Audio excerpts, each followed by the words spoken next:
Hello YouTubers, YYC Busy Mom. Today we're going to show you how to sprout mung beans in a juice box container. Now I've taken just under a half a cup because I found that half a cup is a little dense for the boxes. I've taken these mung beans and I've sprouted them overnight. If you look closely you can see some splitting going on. With the seeds, and some are actually sprouting a bit. All the other channels show to transfer them over into the juice box after several washes and rinses, and they begin to sprout. I'm not going to go that route. I'm just going to not do a complete sprout, but a partial sprout, swelling, I guess you could say. So here we're going to rinse or lose half the mung beans. And we're just going to give them a good rinse here. Cold water. You can do that in cold water.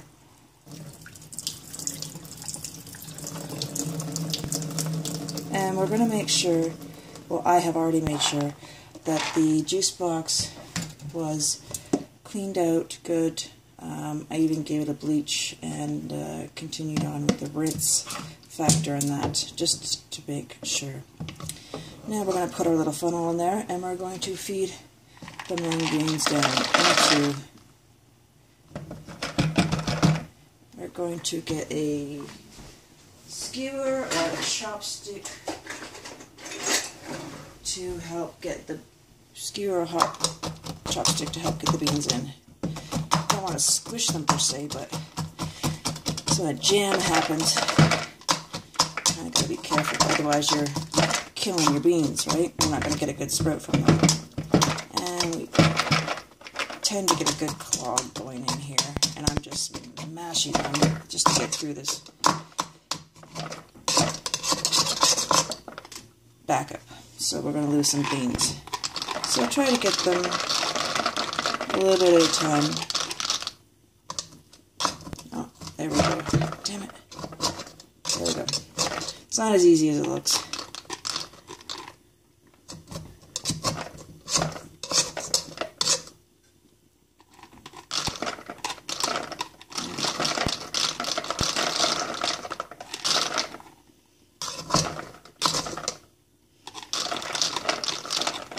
All it takes is one or two of these little beans to get stuck in the funnel, and you've got a backup jam, which is not fun.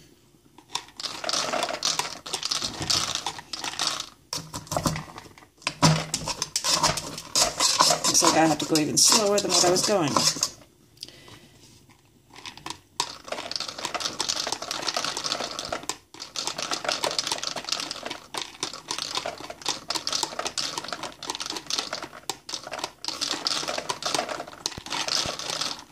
See, even got me. There we go. The other problem with the soaking the mung beans is they wet this inside the funnel and help create that blockage.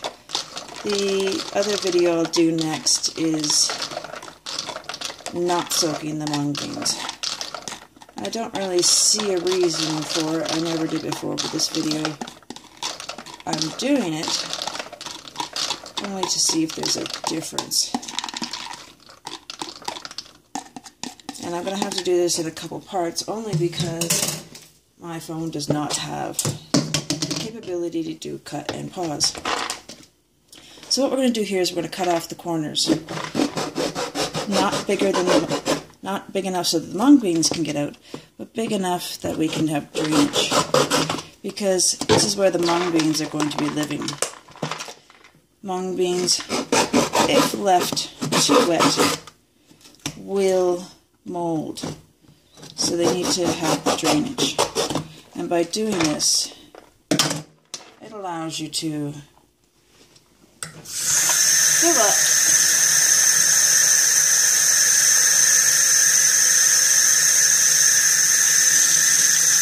the container.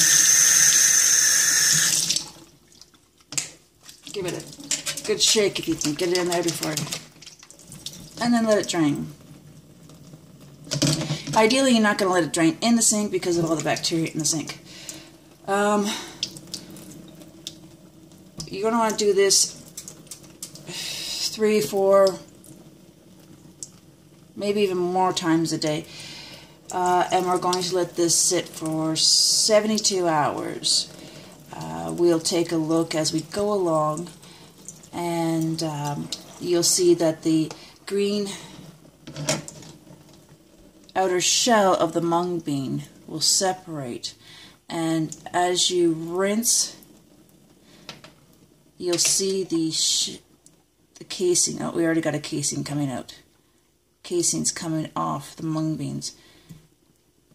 As you go along, you can get as many out of there as you can. It's easier in the long run for the separation of the hull, husk, whatever you want to call it. Anyways, that's my timer. Gotta run. Enjoy!